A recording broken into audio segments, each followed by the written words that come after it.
conduiras, je te suivrai. Car j'ai fait le choix d'obéir à ta voix. Où tu me conduiras, j'irai. Amen. Chères auditrices, chers auditeurs, soyez les bienvenus à cette émission. Soyez les bienvenus à notre aventure. Elle se poursuit, notre aventure, mais je crois que l'aventure concernant le royaume, c'est-à-dire cette bonne nouvelle du royaume, va s'arrêter aujourd'hui pour laisser place à la même émission, mais avec un autre titre, c'est-à-dire cette fois-ci, nous allons mettre l'emphase sur le retour de Jésus. Et si Jésus ne revenait pas nous chercher au cours de cette semaine, dimanche prochain, nous allons commencer une nouvelle série. Mais avant de clôturer l'émission d'aujourd'hui, nous allons remercier le Père de tout ce qui a vie, de toutes circonstances. Nous allons le remercier pour tout ce qu'il a fait durant le temps que nous avons eu à passer dans cette série, cette bonne nouvelle du royaume. Pour les personnes qui ont pris le train en marche, vous pouvez trouver ces émissions sur YouTube ou sur ma page Facebook. Je vous conseillerais de commencer par la première émission et de la deuxième et de suivre dans l'ordre jusqu'à là où nous nous sommes arrêtés. Et c'est d'ailleurs la raison pour laquelle, au lieu de continuer à bâtir d'autres étages sur ce immeuble, nous allons poser une nouvelle fondation, cette fois-ci, qui sera basée sur le retour de Jésus, de sorte qu'en écoutant l'émission, nous ayons en pensée que Jésus revient très bientôt. Alors, si vous ne pouvez pas retrouver l'émission qui avait, je veux dire le début de cette émission, vous pouvez toujours suivre la nouvelle qui va commencer. Et à partir de cette nouvelle aussi, vous aurez les mêmes informations dans l'ordre avec d'autres emphases, mais ça va être presque la même chose, sauf les révélations qui seront ajoutées. Et je vous conseillerais de suivre l'émission attentivement et préparer vos questions. Prions donc. Père, nous te donnons toute la gloire qui t'est due, car c'est toi seul qui es Dieu. Tu es le Tout-Puissant, le Souverain, le seul vrai Dieu. Tu nous as permis de partager ta parole durant environ une année. Et aujourd'hui, nous voulons clôturer cette émission, cette bonne nouvelle du royaume, pour entamer une nouvelle, car c'est ce que tu nous demandes et c'est ce que nous serons en train de faire jusqu'à ce que notre Sauveur revienne nous chercher. Nous voulons l'attendre comme tu veux que nous l'attendions. C'est pourquoi nous voulons démarrer cette nouvelle émission. Que ton Esprit Saint nous conduise et que la chair et le sang se taisent à jamais. Pour que toi, tu sois vu à travers tout ce que nous disons. Au nom de Jésus. Amen. Chers amis, Lors de l'émission de dimanche, nous avions parlé des choses qui concernent le royaume. C'est ce que Jean-Baptiste a fait, c'est ce que Jésus a fait, c'est ce que les disciples de Jésus ont fait, c'est-à-dire c'est ce qu'ils ont enseigné, c'est ce qu'ils ont présenté au peuple. Nous n'avons aucune raison, aucune justification de prêcher un autre évangile aujourd'hui. Ce n'est pas le moment. La nature même a horreur de tout ce qui est enseigné. Par exemple, l'évangile de la prospérité, ou l'évangile du combat spirituel, ou l'évangile des démons, l'évangile... Non, pardon. Les choses ont changé. La nature même est en train de changer. Qui encore a la liberté de faire ce qu'il veut? Ça, ce que nous voyons s'appelle introduction. Introduction, c'est une introduction à ce qui attend l'humanité. C'est une introduction. C'est une éducation. Le pape l'avait dit et les gens avaient cru que le pape a raconté n'importe quoi. Et la date qu'il a fixée, tout le monde avait les caméras braquées pour entendre ce qu'il va dire. Vous croyez qu'ils sont des petits enfants? Ils ont bloqué. Covid est venu enfermer tout le monde. Ils vont faire ce qu'ils veulent. Vous ne serez pas là. Vous ne saurez rien, sauf ceux à qui Dieu va permettre de le savoir. Donc, ne jouez pas. On n'est plus à l'époque de jeu. L'amusement est terminé. L'heure de la vérité a sonné. Voilà. Donc, nous continuons pour pouvoir terminer en beauté cette série et démarrer une nouvelle série jusqu'à ce que Jésus vienne nous chercher. Alors, comment nous voulons terminer cette émission? Nous voulons vous donner l'idée générale de ce que Dieu est et ce qu'il attend de nous. Quel genre de foi Dieu veut avoir en nous? Vous savez, lorsque Jésus parlait à la femme samaritaine, il avait dit, entre autres, vous adorez ce que vous ne savez pas. Nous adorons ce que nous savons, car le salut vient des Juifs. Mais l'heure vient, et elle est déjà venue, où les vrais adorateurs adoreront le Père en esprit et en vérité. Car ce sont là les adorateurs que le Père demande.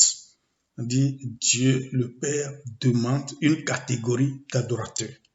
Et si tu ne fais pas partie de cette catégorie d'adorateurs, désolé mon ami, tu perds ton temps. Dieu est esprit.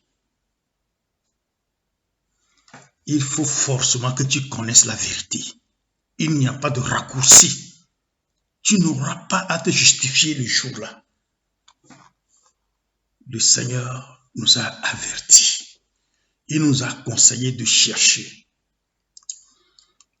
En clair, qu'est-ce que Jésus est venu faire? Qu'est-ce qu'il est venu enseigner? Dans l'introduction de cette émission, nous avons montré que les choses que Jésus avait enseignées lorsqu'il était en vie avaient un autre sens que après sa résurrection. Il a ramené les disciples à aller revoir leur copie en se basant sur Moïse et les prophètes pour venir maintenant à lui qui est venu accomplir la loi à notre place. Et lorsque les disciples ont compris, rien ne pouvait les arrêter. Et moi aussi, depuis que j'ai compris, j'essayais d'aller à l'église. J'essayais, parfois c'est pas facile, c'est difficile, avec la culpabilité. Non, c'était facile, parfois c'était pas facile, c'était une lutte. Jusqu'à ce que par la grâce de Dieu, j'entends parler de l'évangile du royaume. Jusqu'à ce qu'un jour, le choc tombe sur moi que tout ce que j'ai fait jusqu'à présent était une perte de temps, que je n'étais pas du tout sauvé. Et lorsqu'on le dit à certaines personnes, elles s'énervent, elles se fâchent, elles t'insultent. Je dis, écoutez. C'est vraiment. Et d'autres disent que j'insulte les gens. Au fait, c'est pas de l'injure. Si tu es stupide, on dit que tu es stupide. On t'a insulté, on ne t'a pas insulté. Tu vois, non? Lorsque tu n'utilises pas ton intelligence et on te dit, mon ami, on te dit ce que ça veut dire, ce que tu fais, on te le dit, on ne t'a pas insulté. On dit que tu es méchant, on ne t'a pas insulté. Ok? On ne t'a pas insulté. Tu vois, non? Mon maître Jésus, quand on est venu lui faire le rapport sur Hérode, il a dit quoi? Allez dire à ce renard. Ok? C'est un roi. Hein? Jésus avait quel âge en ce moment-là? C'est celui qui n'avait pas 35 ans. Hein? Il a dit allez dire à ce renard. Écoutez, arrêtez de dire, vous insultez, vous faites ça. Non. C'est à vous d'être humble et d'écouter la parole de Dieu. C'est ça. Dieu ne viendra jamais se prosterner devant vous, s'humilier devant vous. Quand Dieu veut parler, il parle avec autorité. Sur ce, comprenons ce que Jésus est venu faire et la conclusion. Jésus a enseigné beaucoup de choses dans la Bible pour nous permettre de comprendre comment le salut devait se faire. Personne, par ses efforts, ne peut être sauvé. Et parmi ces exemples qu'il a donnés, il y a une histoire qu'il a racontée dans Luc chapitre 15. Nous allons lire cette histoire-là. Il dit, c'est-à-dire Jésus, Luc chapitre 15 à partir de verset 11. Un homme avait 2 fils. Le plus jeune dit à son père, « Mon père, donne-moi la part de bien qui doit me revenir. » Et le père leur partagea son bien. Peu de jours après, le plus jeune fils, ayant tout ramassé, partit pour un pays éloigné où il dissipa son bien en vivant dans la débauche. Lorsqu'il eut tout dépensé, une grande famine survint dans ce pays et il commença à se trouver dans le besoin. Il alla se mettre au service d'un des habitants du pays qui l'envoya dans ses champs garder les pourceaux. Il aurait bien voulu se rassasier des courrages que mangeaient les pourceaux, mais personne ne lui en donnait. Étant rentré en lui-même, il se dit, « Combien de mercenaires chez mon père ont du pain en abondance, et moi ici je meurs de faim. Je me lèverai, j'irai vers mon père, et je lui dirai, « Mon père, j'ai péché contre le ciel et contre toi, je ne suis plus digne d'être appelé ton fils. Traite-moi comme l'un de tes mercenaires. » Et il se leva et alla vers son père. Comme il était encore loin, son père le vit et fut ému de compassion. Il courut se jeter à son cou et le baisa. Le fils lui dit, « Mon père, j'ai péché contre le ciel et contre toi, je ne suis plus digne d'être appelé ton fils. » Mais le père dit à ses serviteurs, « Apportez vite la plus belle robe et l'en revêtez. Mettez-lui un anneau au doigt et des souliers aux pieds. Amenez le veau gras et tuez-le.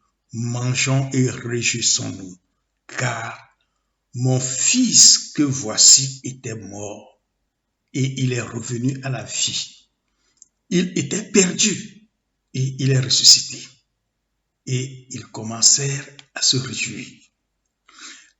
Or, le fils aîné était dans les champs. Lorsqu'il revint et approcha la maison, il entendit la musique et les danses. Il appela un des serviteurs et lui demanda ce que c'était.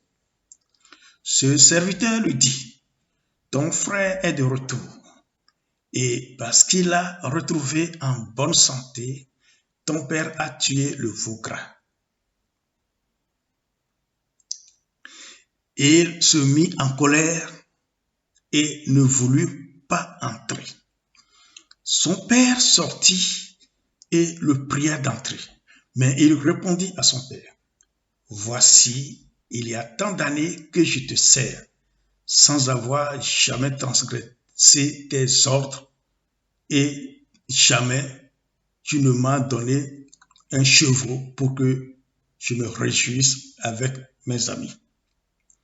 Et quand ton fils est arrivé, celui qui a mangé ton bien avec des prostituées, c'est pour lui que tu as tué le veau gras. » « Mon enfant, lui dit le père, tu es toujours avec moi et tout ce que j'ai est à toi. Mais il fallait bien s'égayer et se réjouir parce que ton frère que voici était mort et qu'il est revenu à la vie, parce qu'il était perdu et qu'il est retrouvé. Amen. Chers amis, c'est Jésus qui a raconté cette histoire comme il a raconté l'histoire de Lazare que j'avais lu au début de cette émission. L'histoire de Lazare, nous savons où ça nous a amené, la conclusion à tirer à travers l'histoire de Lazare. L'histoire de celui-ci qui n'a pas de nom, il n'a pas donné un nom à notre bonhomme. Mais on l'a désigné d'un nom. Mon fils, ton fils. C'est ça le plus important. Alors, ce fils indigne, on peut dire qu'il est paresseux, on peut dire qu'il est fainéant, on peut le traiter de tous les mots. Il le mérite très bien et lui-même sait qu'il le mérite. C'est ça qui est intéressant. Il sait qu'il le mérite. Il sait qu'il mérite qu'on l'insulte. Il sait. Il sait qu'il mérite qu'on l'insulte. Voilà. Ça, c'est une très grande différence.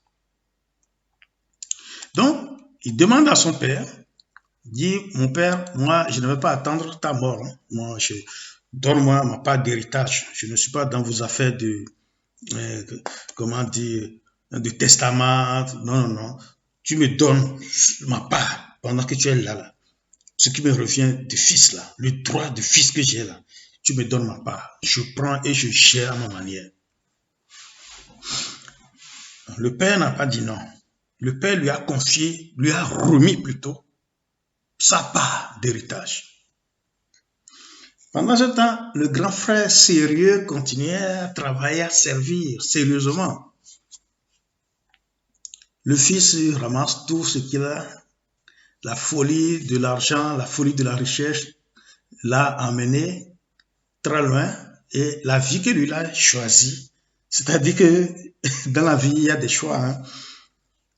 Il pouvait choisir d'investir cet argent et revenir un jour fier et présenter des résultats à son père.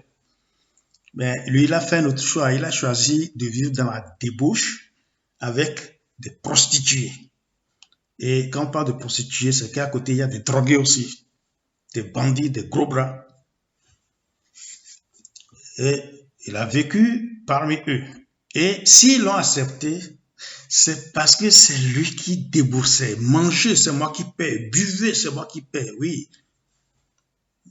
Tout le monde aime ça.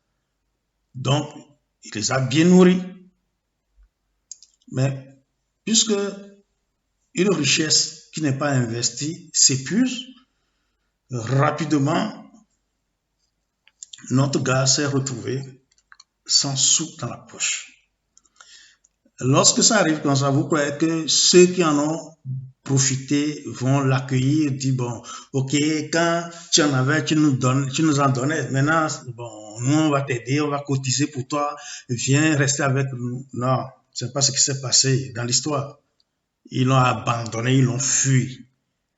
Hein, les jolies nanas qu'ils finançaient, qu'ils entretenaient, l'ont dit, va te faire voir. Elles l'ont quitté. Notre gars s'est retrouvé seul face à son destin. S'il vole, il ira en prison, ça c'est clair. Donc, c'est hors de question. Il cherche du travail.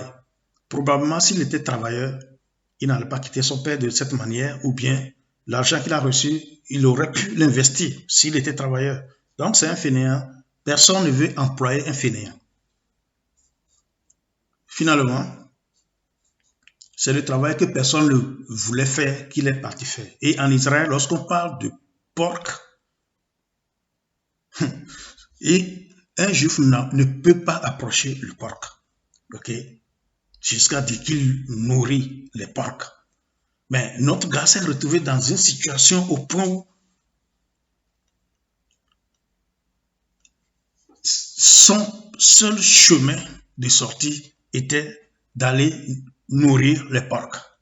Et pire encore, son travail ne lui rapportait rien, puisque la parole de Dieu dit qu'il aurait voulu se rassasier des courages que les porcs mangeaient. Alors à ce niveau, il a dit non, non, ça c'est trop, ça, non, tout bien, sauf ça. Mais regardez, qu'est-ce que je suis devenu? Dans la maison de mon père, le dernier des mercenaires ne peut pas vivre ce que je vis. Alors, bon, il a de l'intelligence, même s'il est fainéant. Il dit, ok, qu'est-ce que je vais faire? Je vais retourner à mon père.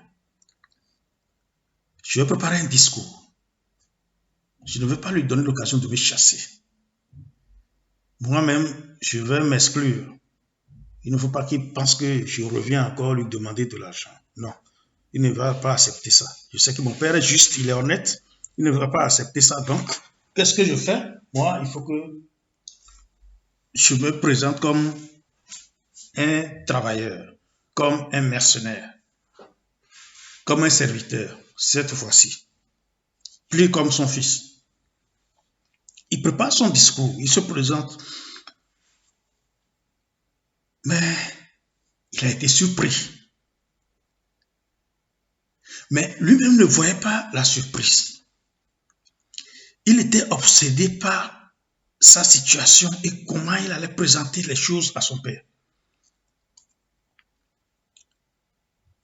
Mais quand son père l'a vu, son père était rempli de joie, il a sauté à son cou. J'imagine notre gars serait froid. Il va hésiter avant de soulever la main pour attraper son père. Il commence alors à faire son discours. Mais entre nous, est-ce que son père a écouté son discours? Je ne crois pas. Son père n'a pas écouté son discours. Il parlait. Pendant qu'il parlait, son père donnait des instructions.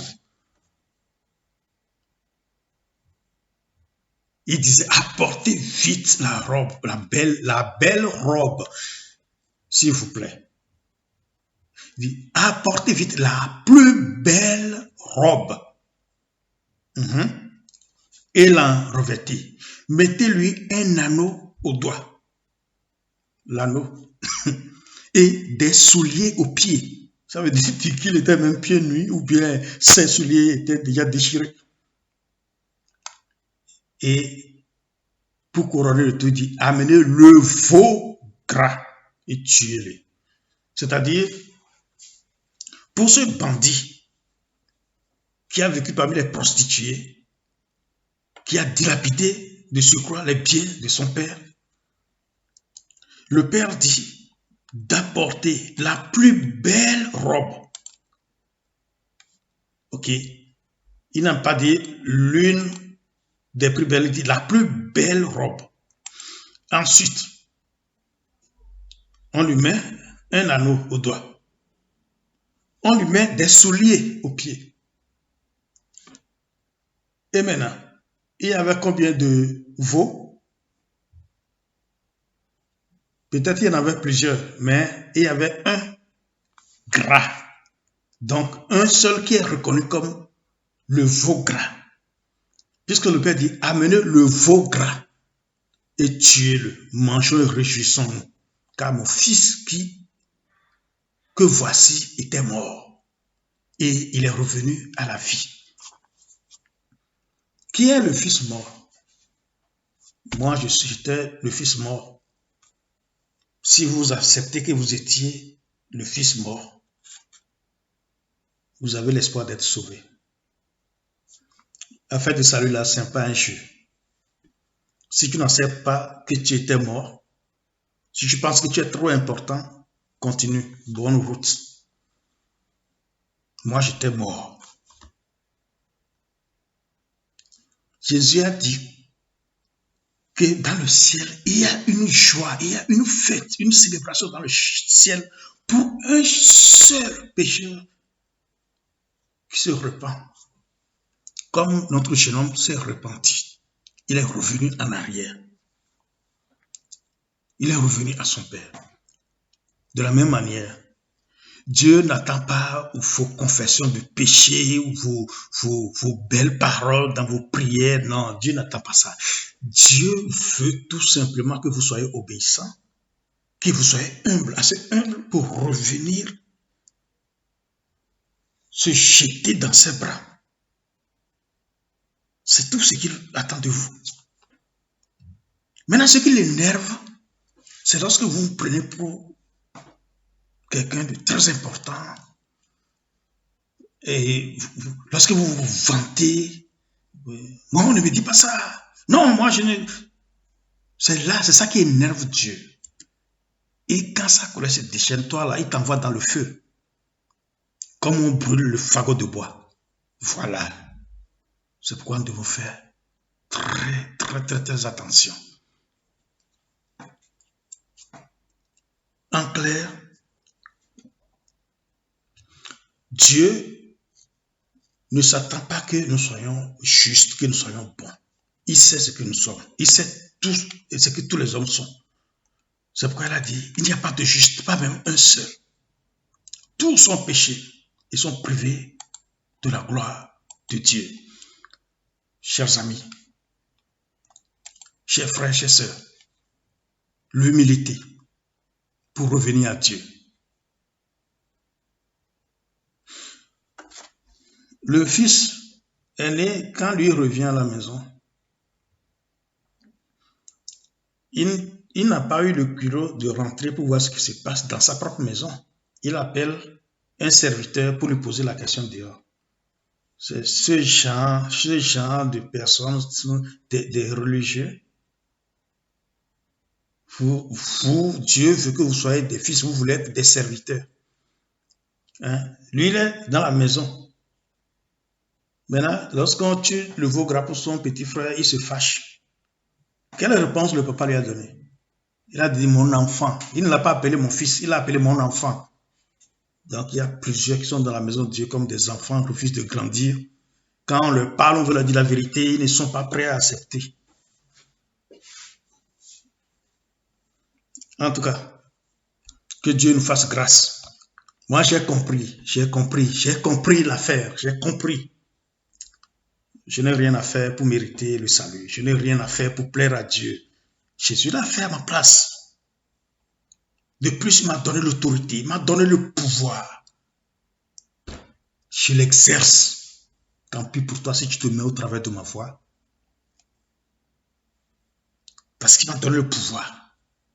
Vous voyez? Ah, Seigneur, tu es merveilleux. C'est ça qui donne la joie de le célébrer. C'est toi qui donne la joie de le louer. Et c'est cette joie que je partage avec vous à la fin de cette aventure, cette première aventure. Nous allons lire Jean chapitre 3, de verset 9 à 21. Nicodème lui dit, c'est-à-dire Nicodème dit à Jésus, comment cela peut-il se faire? Parce que Nicodème est allé de nuit demander à Jésus, lui poser des questions.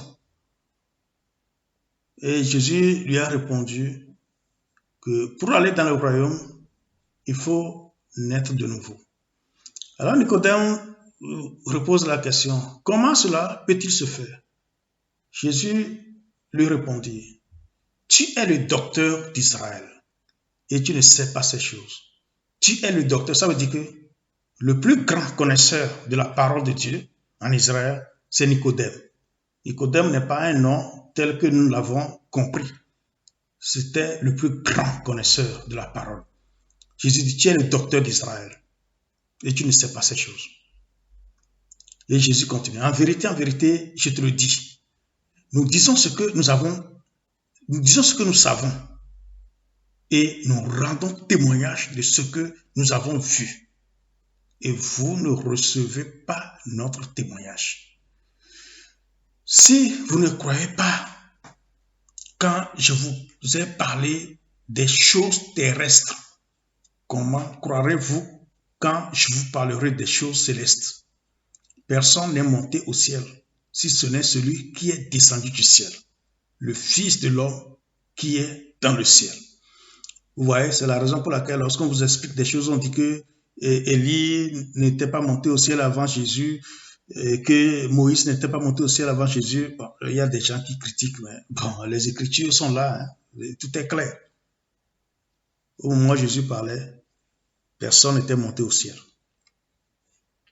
C'est après qu'ils sont montés. Aujourd'hui, ils sont au ciel, mais pas avant. Verset 14 dit quoi? Et quand Moïse éleva le serpent dans le désert, il faut de même que le Fils de l'homme soit élevé, afin que quiconque croit en lui, ait la vie éternelle. Car Dieu a tant aimé le monde qu'il a donné son Fils unique, afin que quiconque croit en lui ne périsse point, mais qu'il ait la vie éternelle. Dieu, en effet, voilà, c'est très important, Dieu, en effet, n'a pas envoyé son Fils dans le monde pour qu'il juge le monde, mais pour que le monde soit sauvé par lui. Celui qui croit en lui n'est point jugé. Vous voyez ça? Lorsque tu crois, tu n'es point jugé. On ne dit pas, écoutez-moi bien, on ne dit pas, quand tu crois en lui, tu ne vas plus commettre de péché. Seulement, tu ne seras point jugé. C'est ce que moi j'ai retenu, c'est ce que je crois. Je ne serai pas jugé. Vous voyez ça? La différence est claire. Je ne serai pas jugé. Si vous me jugez, je m'en fous. Mais moi, je ne serai pas jugé par Dieu. Vous comprenez ça? Voilà. Mais celui qui ne croit pas est déjà jugé. Tu vois, quand tu fais ton petit malin, tu fais ton petit gros dos, tu es déjà condamné, quoi. Tu vois, non? C'est ça la différence. Pourquoi? Parce qu'il n'a pas cru au nom du Fils unique de Dieu. Bon, moi je m'arrête là-bas, verset 18. Chers amis, chers frères, chers sœurs, ce n'est pas la connaissance livresque. Nicodème, le docteur, le plus grand connaisseur, lui, n'avait rien compris. Il n'avait rien compris. Et Jésus était étonné, il dit, mais toi qui es le docteur d'Israël, il n'a pas dit un des docteurs, il a dit le docteur, le plus grand. Tu ne comprends pas quand je te parle des choses terrestres. Comment tu peux comprendre les choses célestes? Il faut que tu naisses de nouveau. Tu dois naître de nouveau. Tu dois connaître, tu dois comprendre. Parce que dans Jean 17, verset 3, il est écrit, « Or, la vie éternelle, c'est qu'ils te connaissent, toi le seul vrai Dieu, et celui qui t'a envoyé, Jésus-Christ. » C'est une affaire de connaissance, mais pas affaire de connaissance de doctorat, de maîtrise, de licence ou de quoi en théologie. Non, non, non. La théologie n'a rien à foutre avec la connaissance de Dieu. La connaissance de Dieu, c'est la révélation de Dieu. Je l'atteste, je l'affirme, malgré mon niveau, ma taille. C'est ça qui est la vérité. Vous ne pouvez rien contre ça. Prenez vos diplômes de théologie. Vous irez en affaire avec. Pourquoi? Parce que Jésus, un jour, lorsqu'il était très content, il a dit, Père, Créateur du ciel et de la terre, je te loue de ce que tu as caché ces choses aux sages et aux intelligents. Et et de ce que tu nous as révélé aux petits-enfants. C'est nous les petits-enfants. Dieu nous a révélé le royaume. Dieu nous a révélé le secret. Comment on peut être sauvé. Comment on est sauvé. C'est pas révélation. Ce n'est pas la connaissance livresque. Nicodème, avec son doctorat, n'avait rien compris du tout. C'est Jésus qui le révèle. Et pour que tu reçoives cette révélation, tu as besoin d'humilité. Tu as besoin d'être humble et laisser le Seigneur te remplir de ces révélations. Chers amis, chers frères, chers sœurs, tout ceci, c'est pour vous annoncer que Jésus revient bientôt. Donc, nous allons démarrer une nouvelle émission. Une nouvelle émission qui nous amène à comprendre tout en comprenant le salut.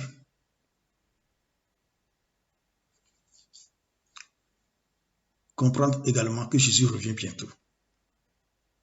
Et tout est déjà en place.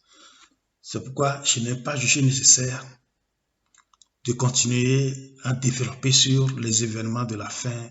Les événements de la fin sont déjà là. Vous n'avez plus besoin qu'on vous enseigne là-dessus. Vous voyez? Vous voyez? Donc, ouvrez seulement les yeux, lisez la Bible et vous verrez que tout ce qui se passe là, c'est écrit dans la Bible. Donc, les choses ont commencé. Le compte à rebours est déjà lancé. Ouvrez grand les yeux et relevez la tête. Les cieux se sont déjà ébranlés et tous les anges sont en état d'alerte maximum. Donc, retournons à notre Père. Réconcilions-nous avec lui.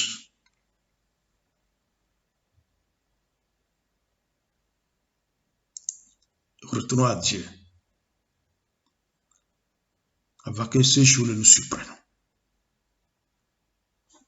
Ayons de l'huile dans nos lampes pour ne pas être traités comme les 5 vierges folles. Le fait d'être vierge ne suffit pas. Il y avait 10 vierges. 5 étaient sages. 5 étaient folles. Soyez parmi les 5 sages. Écoutez la parole. Cette bonne nouvelle du royaume. Nous allons la reprendre tout en ayant nos yeux fixés sur le chemin par lequel Jésus va revenir. Car les anges qui sont venus clôturer son départ ont dit aux disciples, ce Jésus que vous voyez monter reviendra de la même manière que vous le voyez s'en aller. Donc, ouvrons les yeux sur le chemin du retour du Seigneur et il reviendra nous enlever. Nous allons donc nous arrêter ici et nous donner rendez-vous. Si Jésus ne revenait pas, bien sûr, nous allons donner rendez-vous sur dimanche prochain où nous allons démarrer cette nouvelle émission avec les mêmes paroles, mais avec une emphase sur le fait que Jésus revient bientôt. Et si nous reprenons la même chose, c'est parce que au bout de cette année, environ une année de mission, nous avons compris que il y a beaucoup de choses que les gens n'ont pas compris. Surtout des choses qui sont nécessaires et importantes. Il faut que nous revenions là-dessus et permettre également à ceux qui n'étaient pas là au début de comprendre. Si vous avez des questions, n'hésitez pas. Que Dieu vous bénisse. Au nom de Jésus. Père, je te remercie, toi, le seul vrai Dieu, le seul Seigneur, le seul souverain. Tu es si bon, si grand. Tu fais ce que tu veux, comme tu veux et où tu veux, de la manière que toi tu choisis. et nul ne peut te demander des comptes. Merci pour le temps que tu nous as permis de passer ensemble et merci pour le changement que tu apportes à cette émission. Que ton esprit continue de nous révéler ce qui est caché afin d'édifier tes enfants et les préparer pour le jour où notre Sauveur reviendra nous chercher. C'est en son nom que nous te remercions. Amen. Alors, chers amis, on se retrouve dimanche prochain. Soyez bénis et bonne semaine. À très bientôt. Bye bye. Oh, what a wonderful, wonderful day. Day I will never forget. After I'd wandered in darkness away, Jesus, my Savior, I met. Oh, what a tender, compassionate friend. He met the need of my heart. Shadows dispelling with joy, I am telling, He made all the darkness depart. Heaven came down and glory filled my soul. When at the cross the Savior made me whole.